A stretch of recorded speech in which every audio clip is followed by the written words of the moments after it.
Hello అండి, ఎలా ఉన్నారు? నేనైతే చాలా చాలా బాగున్నాను. మీరందరూ కూడా బాగుండాలని మనస్ఫూర్తిగా కోరుకుంటున్నాను. సుగుణ వంటింటికి స్వాగతం. ఈ రోజు మన వంటింట్లో జున్ను పాలు లేకుండా జున్ను ఏ విధంగా తయారు చేసుకోవాలో చూద్దాము. ఇది చాలా బాగుంటుంది, అలాగే చాలా సింపుల్ గా అయిపోతుంది. మరి ఇది ఏ విధంగా తయారు చేసుకోవాలో చూద్దామా? Welcome back to my channel.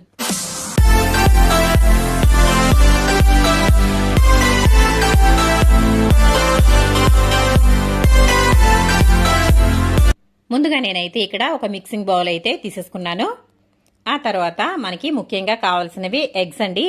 నేనైతే ఇక్కడ 3 ఎగ్స్ అనేవి తీసుకుంటున్నాను. 3 గుడ్లని ఇందులో పగలగొట్టుకుని వేసుకోవాలి. ఈ విధంగా నేనైతే ఎగ్స్ అనేవి పగలగొట్టుకుని ఇందులో అయితే వేసేసుకున్నాను. ఇప్పుడు ఈ విధంగా ఒక బిస్కర్ అయితే తీసుకోవాలి. దీంతో ఈ ఎగ్స్ ని బాగా బీట్ చేసుకోవాలండి. ఇది బాగా నురగ వచ్చే వరకు కూడా దీనిని ఈ విధంగా బీట్ చేసుకోవాలి. అప్పుడే మనకి జున్ను అనేది చాలా బాగా వస్తుంది.